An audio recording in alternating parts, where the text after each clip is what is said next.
لله وكفى وسلام على عباده الذين اصطفى أما بعد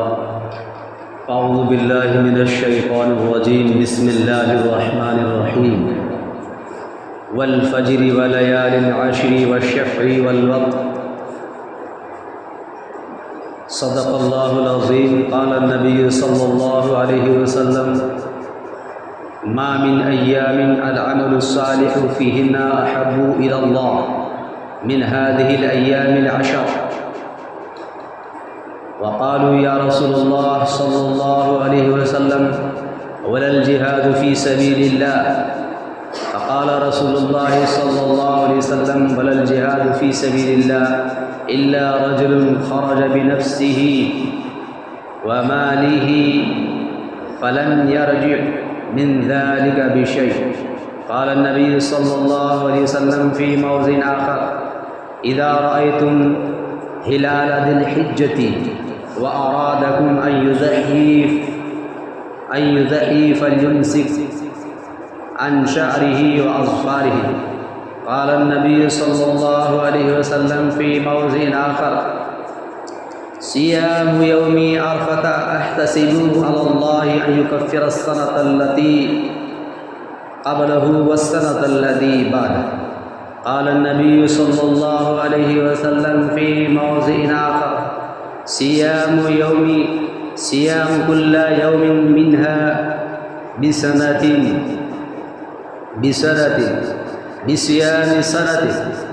وقال النبي صلى الله عليه وسلم وقيام كل ليلة منها بليلة القدر او كما قال علیہ الصلاۃ والسلام. حضرات محترم، اللہ رب العالمین کا بے انتہا فضل و کرم، انعام اور احسان ہوا کہ اللہ تبارک و تعالی نے ہمیں اور آپ کو نماز جمعہ کے لیے پہل سے پہل حاضر ہونے کی توفیق دی. میرے عزیز دوستو، میں نے آپ حضرات کے سامنے قرآن مقدس کی مختصر سی آیتیں اور چند احادیث پڑھی ہے. بارگاہ رب العالمین سے دعا ہے کہ چند باتیں مجھے انہی کی ضمن میں صحیح کہنے کی اور ہم اور آپ کو اس پر عمل کرنے کی توفیق عطا فرمائے. آمین ثم آمین یا رب العالمین. میرے عزیز دوستو، یہ ذوالقعدہ کا مہینہ چل رہا ہے جس کی چاند کی آج 27 تاریخ ہے. آنے والے اتوار یا سوموار کو ذی الحجہ کا چاند نظر آ جائے گا. بہرحال ذوالقعدہ کا یہ آخری جمعہ ہے. میں مناسب یہ سمجھتا ہوں کہ ذی الحجہ کا چاند نظر آنے سے پہلے ان باتوں کے متعلق چند باتیں عرض کروں کہ ذی الحجہ کا چاند نظر آنے کے بعد کن باتوں پر ہمیں عمل کرنے کی سبقت کرنا چاہیے اور کن سے گریز اور پرہیز کرنا چاہیے. میرے عزیز دوستو، آنے والے جو ذی الحجہ ہے، ذی الحجہ کا چاند نظر آنے والا ہے، وہ مہینہ داخل ہونے والا ہے جو سال کے مہینوں کا آخری مہینہ کہلاتا ہے اسلامی تاریخ کے اعتبار سے. اس دن کی فضیلتیں یوں تو اللہ رب العالمین کے نزدیک کوئی بھی دن، کوئی بھی رات، کوئی بھی صبح، کوئی بھی شام، کوئی بھی گھنٹہ اور لمحہ اور منٹ اور سیکنڈ اللہ کے نزدیک بیکار نہیں، منحوس نہیں، بلکہ ہر دن، ہر رات، ہر صبح، ہر شام،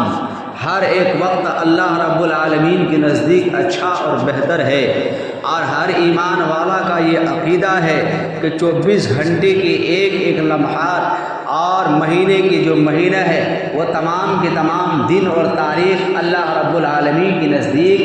بہتر ہے. کوئی دن خراب نہیں. یہ اللہ رب العالمین کی کرم نوازی ہے بندوں کے اوپر. خدا کی کبریائی ہے کہ اللہ رب العالمین کبھی کسی مہینے کو کسی مہینے پر فضیلت عطا کر دیتا ہے، کبھی کسی دن کو کسی دن پر فضیلت عطا کر دیتا ہے، کبھی کسی رات کو کسی رات پر فضیلت عطا کرتا ہے، کبھی کسی صبح کو کسی صبح پر فضیلت عطا کر دیتا ہے، کبھی کسی شام کو کسی شام پر فضیلت عطا کر دیتا ہے. کبھی اللہ تبارک و تعالی کسی گھڑی گھنٹے کسی لمحات کو اللہ تبارک و تعالیٰ بعض وقت بعض گھنٹے بعض لمحات کے اوپر فوقیت عطا کرتا ہے، عظمت و تقدس سے نوازتا ہے، اور وہ صرف اس لیے ہمارے اور آپ کی خوش نصیبی ہے، ہمارے اور آپ کی اعمال کو سبقت کرنے کے لیے اللہ تبارک و تعالیٰ ایمان والوں کو یہ موقع عطا فرماتا ہے کہ ایک ایمان والا جب ہم اور آپ جب اس دنیا کے رنگین دنیا میں،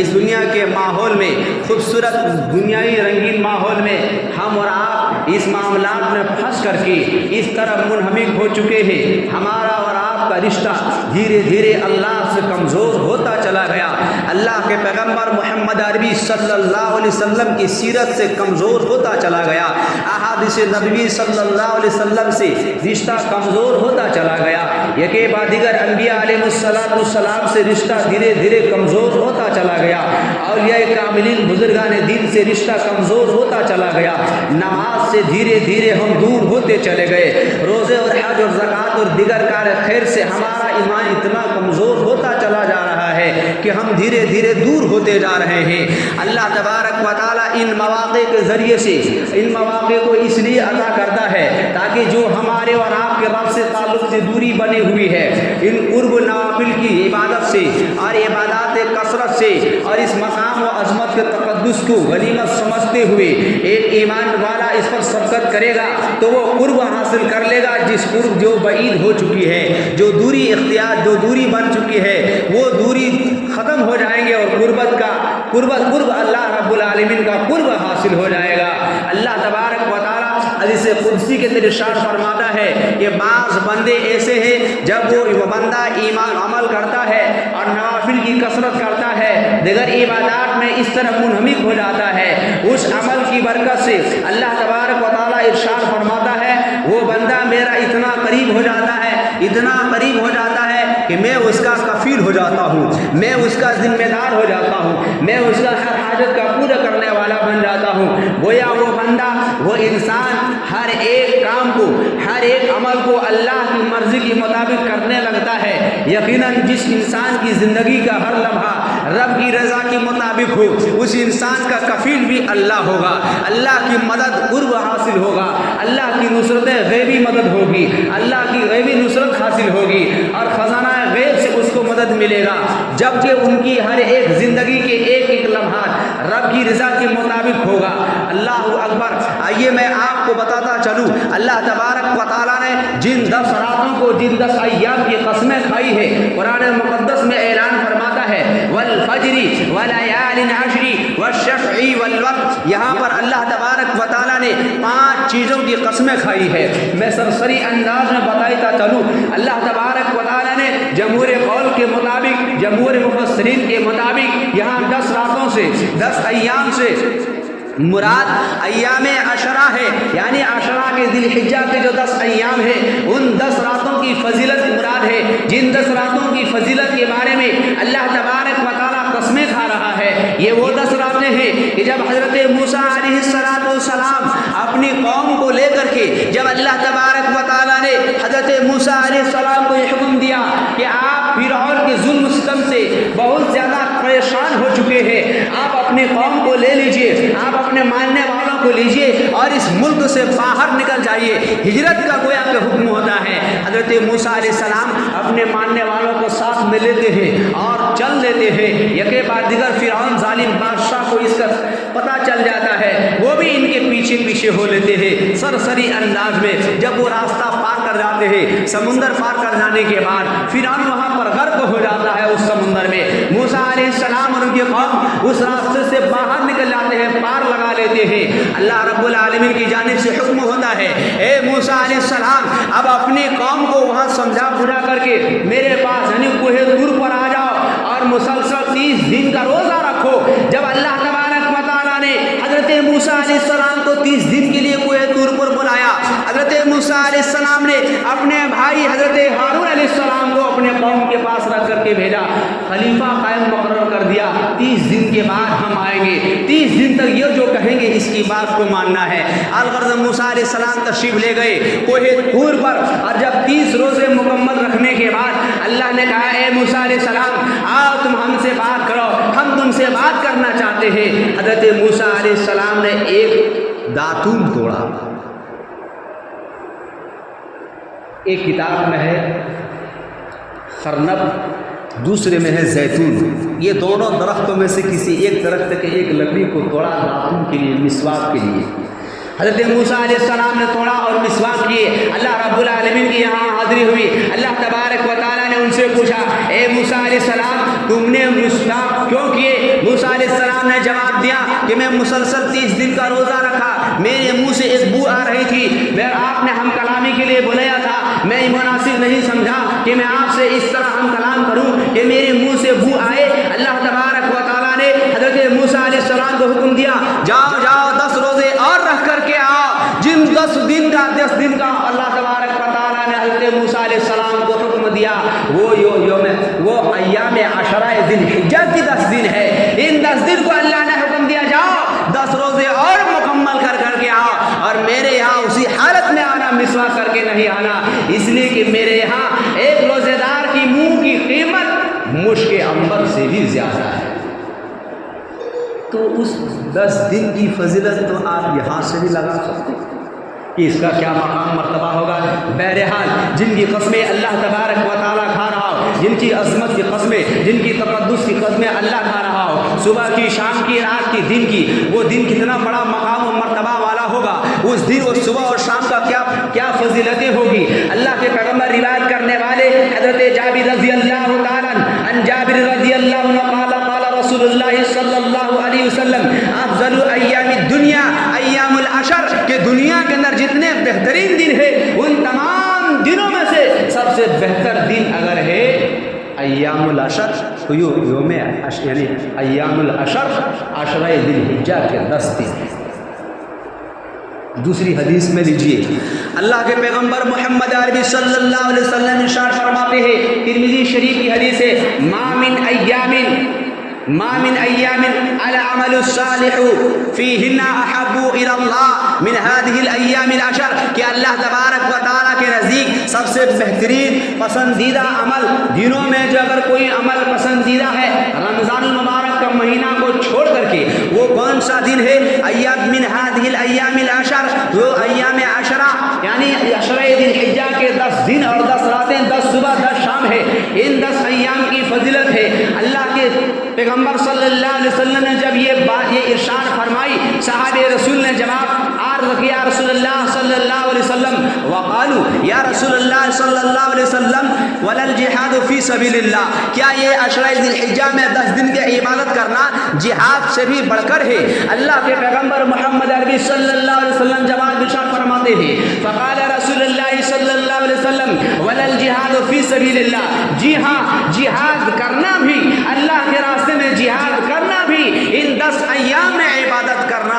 جہاد کرنے سے بھی زیادہ افضل ہے۔ ان عشرہ ذی الحجہ کے 10 دن کی فضیلت، ایک انسان ایک ایمان والا اپنے جان مال لے کر کے اللہ کی راہ میں نکل گیا، لیکن اس سے بھی زیادہ جو کفار مشرکین کے ساتھ جہاد کر رہا ہو، اس سے بھی زیادہ مقام اور مرتبہ ان 10 دن میں عبادت کرنے والے شخص کے لیے ہے۔ آگے اللہ کے پیغمبر محمد عربی صلی اللہ علیہ وسلم ایک جملہ لا کر ارشاد فرماتے ہیں، ایک ایسا شخص جو اللہ کی راہ میں نکلا ہو اور نکل کر کے اپنے جان اور مال لے کر کے نکلا ہو اور جان بھی گنوا دیا ہو اور مال بھی گنوا دیا ہو، گویا شہید ہو گیا ہو،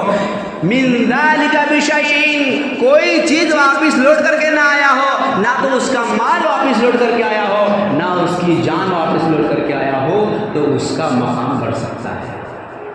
آپ اندازہ لگا سکتے ہیں ان 10 ایام کی کتنی فضیلت ہے۔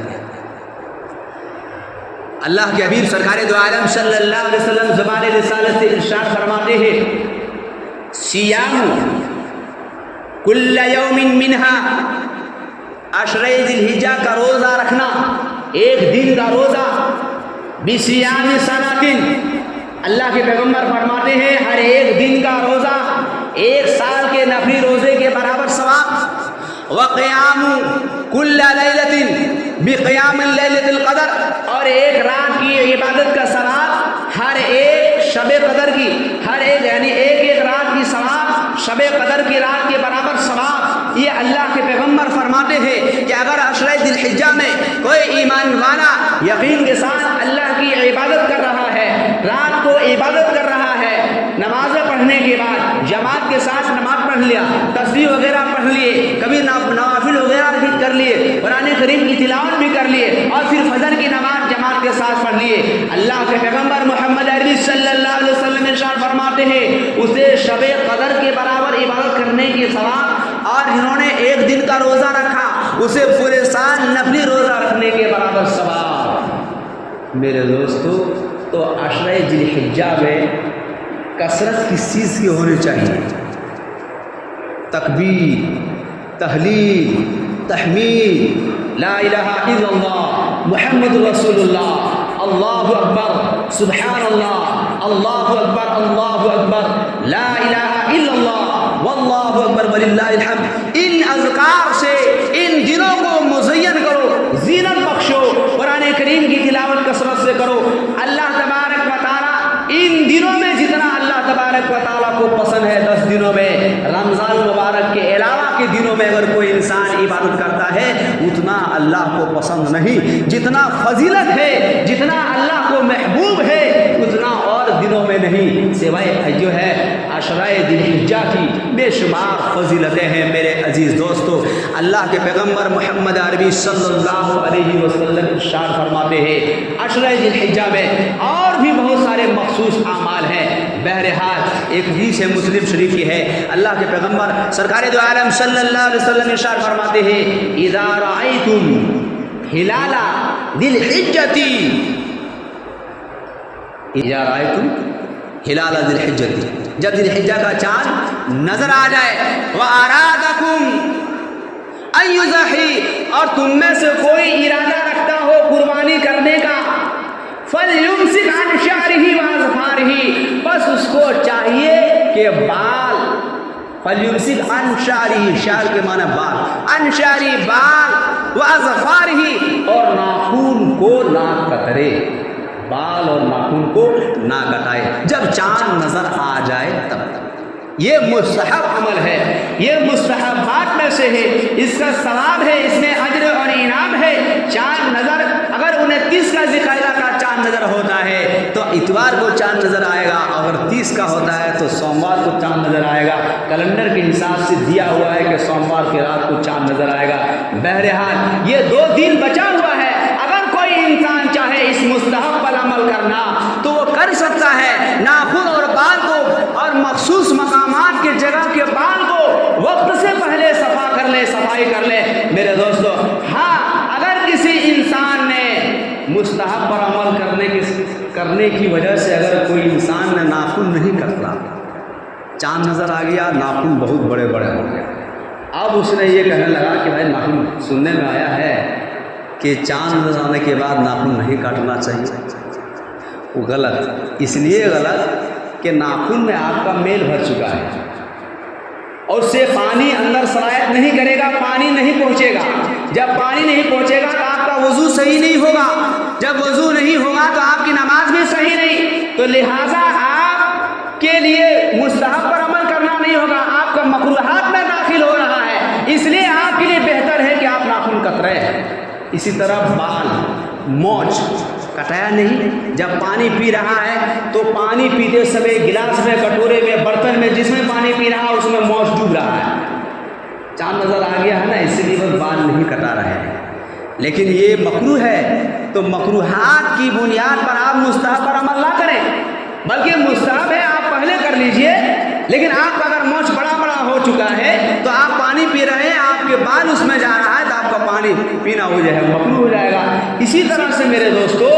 جو مخصوص مقامات ہے جہاں پر بال کی صفائی کرنے کا حکم دیا، جو انبیاء علیہ السلام کی سنت ہے، تو ان مخصوص مقامات کا جو حکم ہے اس کا حکم ہے 40 دن، یہ آخری مدت ہے۔ لوگوں نے یہ مسئلہ سمجھ رکھا ہے کہ 40 دن کے بعد ہی یا 40 دن تک رہنا چاہیے۔ میرے دوستو، اس کا صحیح طریقہ یہ ہے، افضل طریقہ یہ ہے ہر ہفتے میں صفائی ہو، اگر ہفتے مخصوص مقامات کے بال کی صفائی ہر ہفتے میں ہو، اگر ہر ہفتہ آپ نہیں کر پا رہے ہیں 15 دن میں کیجئے، 20 دن میں کیجئے، 25 دن میں کیجئے، یہ 40 دن آخری حد ہے، اور 40 دن سے جہاں پار کر گیا مسئلہ لکھا ہے کہ وہ سخت گناہ ہے. 40 دن جو پار کر گیا یہ کبیرہ ہے، یعنی سخت گناہ ہے اور یہ مکروہ ہے. اس لیے میرے عزیز دوستو، اگر ایسے انسان ہونا جو چاند نظر آنے سے پہلے مخصوص مقامات کی بال کی صفائی نہیں کر پایا اور وہ قربانی کر رہا ہے، تو ان کے لیے مستحب پر عمل نہیں کیا جائے گا، بلکہ وہ گناہ سے بچے گا. 40 دن سے جو ایک دن بھی یا ایک گھڑی بھی آگے ہو گیا وہ انسان گناہ میں ملوث ہو جائے گا، گناہ گار کہلائے گا. مسئلہ لکھا ہوا ہے کہ وہ سخت گناہ ہے، یعنی اس کے زیادہ آگے ٹائم بڑھانا یہ گناہ ہے. تو گناہ سے بچنے کے لیے وہ مستحب پر عمل نہیں کرے گا، بلکہ وقت بھلے ہی مستحب پر عمل نہ ہو بلکہ ان مخصوص مقامات کی بال کی صفائی ہو. بہرحال میرے عزیز دوستو، یہ 10 ذی الحجہ کا چاند نظر آنے والا ہے. اس کی بے شمار احادیث مبارکہ میں فضیلت ہے. اللہ کے پیغمبر محمد عربی صلی اللہ علیہ وسلم ارشاد فرماتے ہیں، ایک اور حدیث ہے، صوم یوم عرفہ احتسب علی اللہ ان یکفر السنۃ التي قبلہ والسنۃ التي بعدہ. اللہ کے پیغمبر محمد عربی صلی اللہ علیہ وسلم ارشاد فرماتے ہیں، جو یوم عرفہ کا روزہ چاند کی 9 تاریخ کو روزہ رکھتا ہے، اللہ کے پیغمبر فرماتے ہیں اللہ کے پیغمبر فرماتے ہیں مجھے امید ہے اس کے 1 سال اگلے اور پچھلے کے گناہوں کو اللہ تبارک و تعالیٰ معاف فرما دے گا. بہرحال تو یہ مہینہ جو ہمارے لیے ایک موقع آ رہا ہے، ہم اس موقع کو غنیمت سمجھیں، عبادات میں ہم سبقت کریں. قرآن کریم کی تلاوت ہو، ذکر اذکار ہو، نماز ہو، صدقہ ہو، خیرات ہو، جتنے سارے نیکیاں ہیں ہر نیکی کی جانب ہم جو ہے سبقت کریں اور زیادہ سے زیادہ ان پر جو ہے منہمک ہو کر کے دل جمعی کے ساتھ، پابندی کے ساتھ ان خاص مواقع کو ہم اہتمام کریں.